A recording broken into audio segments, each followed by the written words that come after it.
the Tennessee State scout kind of early in the week here, but I guess it's getting later in the week. It's Wednesday already. They've got a really nice squad. The assistant coach is now the head coach. The head coach moved on. But they're going to start 5 players that are all really experienced.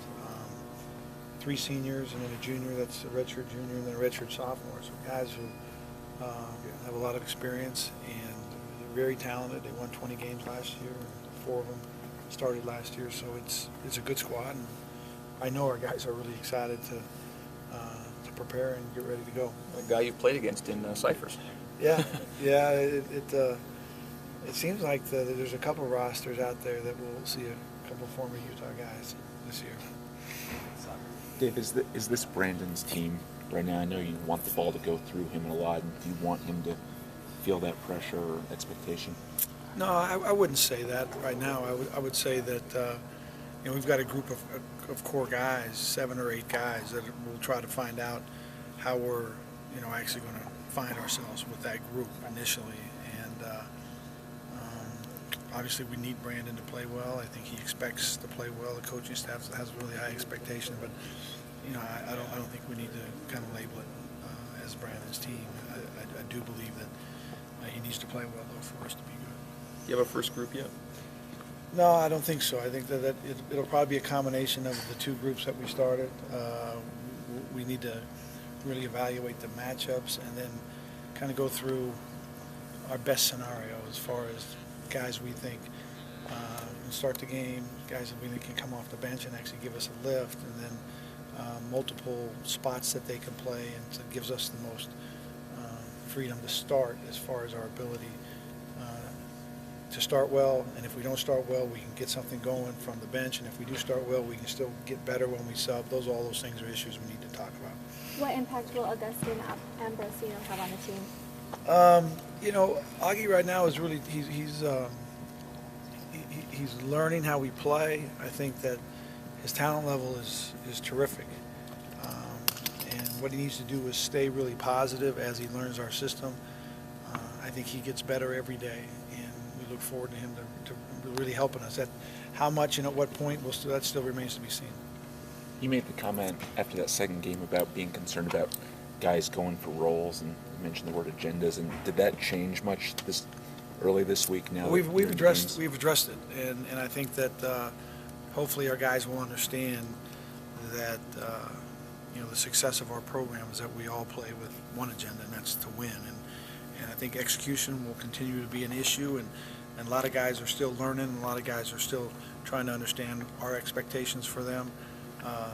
But I do hope that we're playing hard, we're playing together, and we've got a really good focus and concentration level.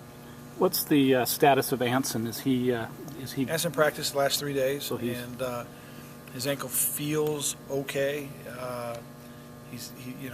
When you haven't played for a long time, you have other issues that you're trying to deal with. But we're bringing him back slowly, and I think that right now, medical staff's really pleased with how he's responded the last 3 days. So has he been able to get in any kind of role in terms of consistency day to day? No, he's just trying to get in as much practice time as he can, and then try to feel his way back on the floor. What are you doing with Coop this year?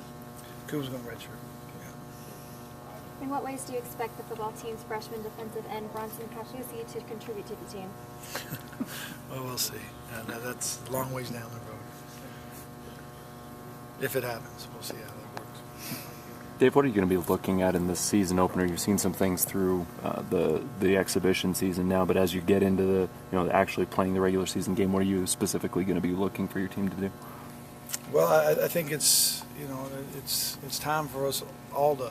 The most important thing for the individual players is to understand our system and what we do defensively and what we do offensively and how we want you to play if you're playing this spot or that spot, and if you can figure that out and fit with the other group of guys, that's really going to increase your chances of playing.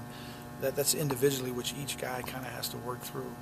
I think that what we'll look for as a staff is guys who have the best understanding, can execute the best, and try to find the groups of players, that are successful and that execute the best as soon as possible.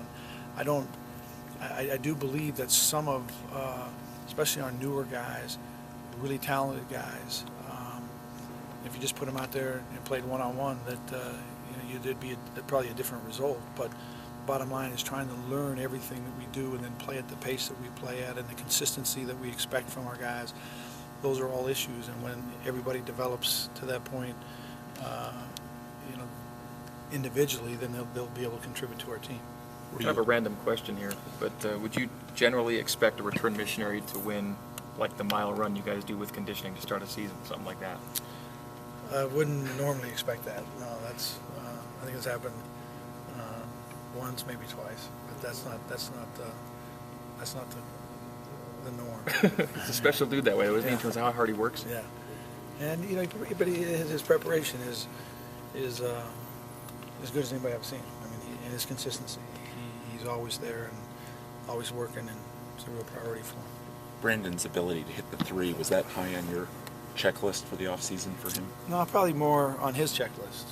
I think that he wants to be able to expand his range, just because that's what you work on your game every summer, and you find places where you can really improve. And I think that he's going to demand a lot of attention in the low post, and the more ways for him to score away from the basket, the better.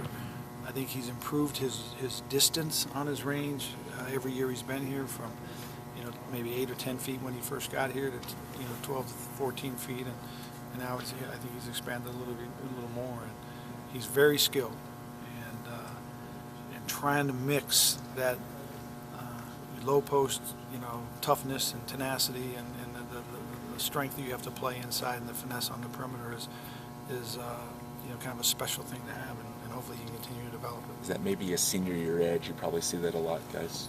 I think a lot of it has to do with confidence, because you feel comfortable on the floor because you understand the system, you understand how we play, and then you have an opportunity to improve your own game.